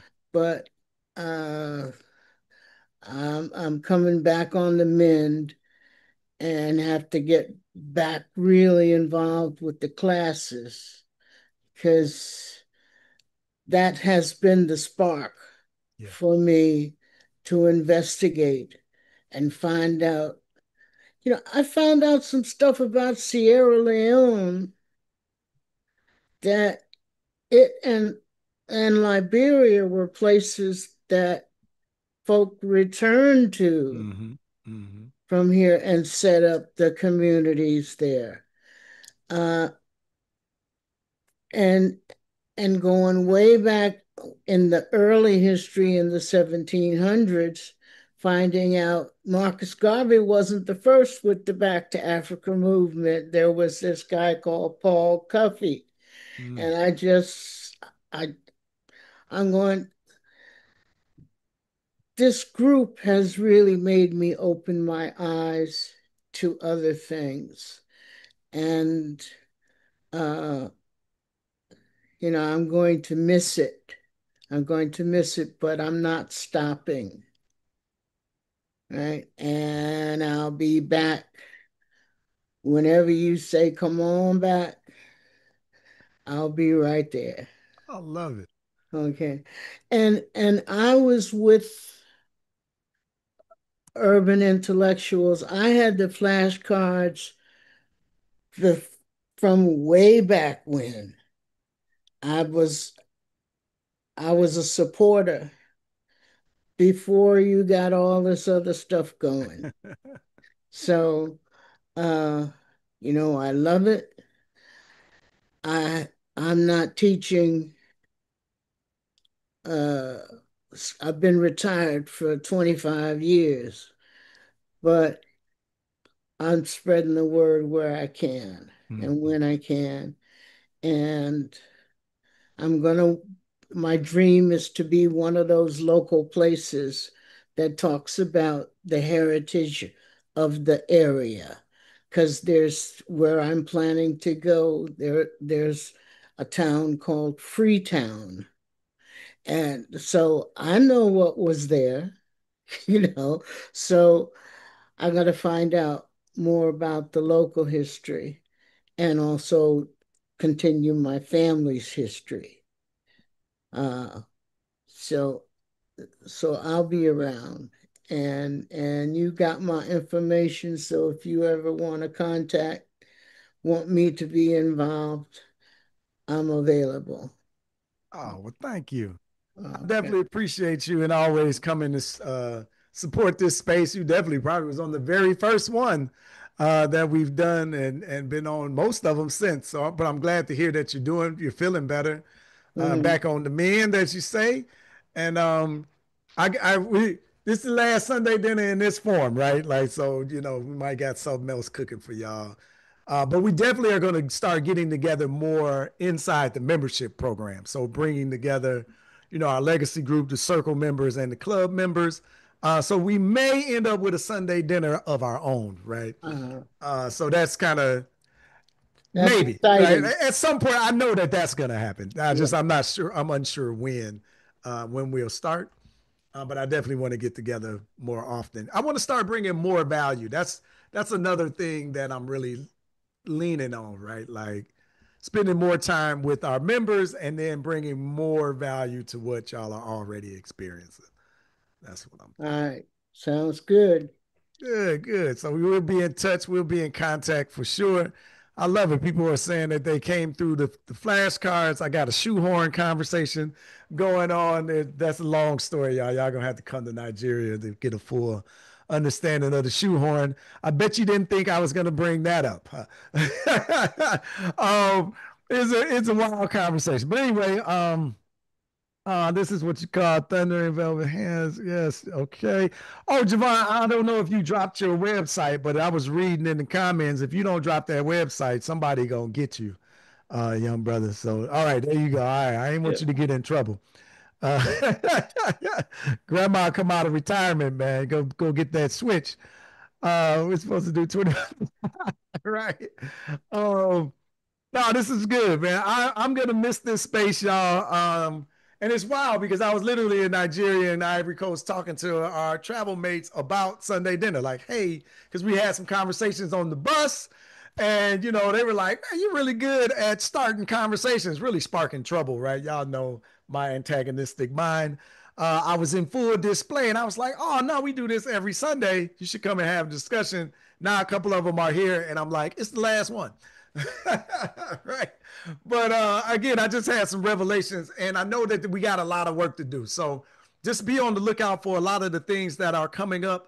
Brother Javon, hopefully you got that email to Sister Tamiko. I'm gonna drop it for you one more time. Make sure you shoot that out. Because there's a lot of things that I know we could do. Miko and intellectuals.com. And if you ever have any questions as far as like business related marketing, any of that type of stuff, I can spend some time with you, brother, and just at least share a couple of things that we do that's been successful. And yeah, I always got an idea, right? Ideas are everybody got an idea, brother. You know what I'm saying? But at some point, you know, you're gonna put your time, talent, and dollars on the line behind the ones that you come up with. So hopefully I can make you think about some stuff. But there are definitely opportunities for partnerships with organizations like ours, teachers. You heard them in the group, homeschooling communities, which the Black community is, I think, the fastest growing homeschooling segment in the country. So there's definitely a lot of opportunities there. But overall, in this space, I've definitely enjoyed the time. I feel like over the past year, I've grown tremendously. One, I've come out, right? Normally, I'm behind the scenes. I don't want to be in front of the camera, believe it or not, right? Believe it or not, I'm actually pretty shy, right? All right, maybe shy is not the word, right? All right, shy is not the word, but reserved? No, that's probably not it. Behind the scenes of the camera, that's typically where I like to be. But you know, this gave me an opportunity to get out front a little bit more. This really gave me an opportunity to go on a listening tour, right? This was like an easy listening tour to create conversations and then somehow find a way to be quiet, of which, you know, I probably got a C minus at being quiet. But no D's. Don't y'all give me no D's. C's get degrees, man. Um, okay, I almost relapsed completely on that one. But it gave me an opportunity to go on a good listening tour, right, about the community and where we at, what we're concerned about, what we need. And it's just been great. I've got a lot of stories. I've got a lot of motivation. I got a lot of inspiration from y'all.